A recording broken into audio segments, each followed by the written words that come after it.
हुए दशरथ जी का, जनक जी का एक साथ स्मरण किया है। बोलो भक्तवत्सल भगवान की जय।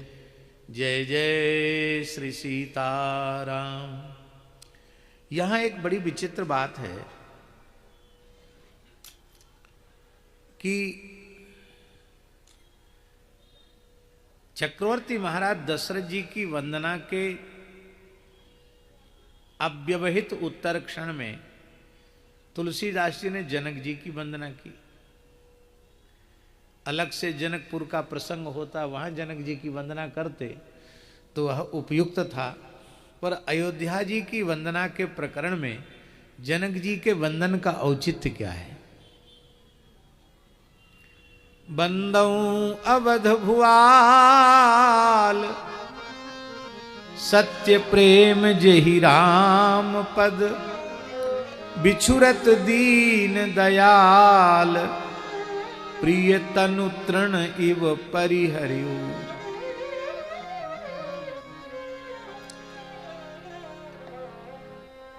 प्रेम दो प्रकार का होता है, एक सत्य प्रेम, एक गूढ़ प्रेम। क्या? एक सत्य प्रेम। सत्य प्रेम किसको कहते हैं शास्त्री जी? सत्य प्रेम उसको कहते हैं जो त्रिकाल में भी न्यून न हो, जो त्रिकाला बाधित हो उसे सत्य कहा जाता है। शास्त्रीय भाषा में जो त्रिकाला बाधित हो उसे सत्य कहा जाता है। भूत में, वर्तमान में और भविष्य में एक जैसा रहने वाला हो उसे सत्य या सत्य कहा जाता है।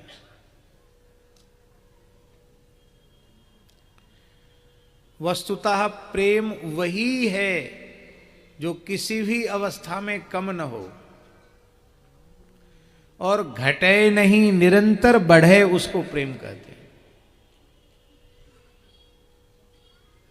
तो राम जी सत्य प्रेम, दशरथ जी सत्य प्रेम जेहि राम पद। प्रेम की सच्चाई क्या है? बोले बिछुरत दीन दयाल प्रिय तनु, अत्यंत सबके देह परम प्रिय स्वामी, प्रिय तनु तृण इव, तृण के समान त्याग दिया। हमारे महाराज जी कहते थे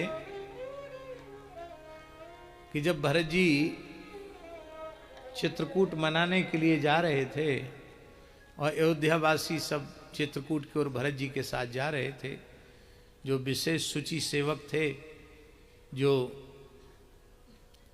जिनमें पूर्ण तत्सुख सुखित्व था, वे प्रसन्नता पूर्वक अयोध्या जी की सार संहार और सुरक्षा में रह गए।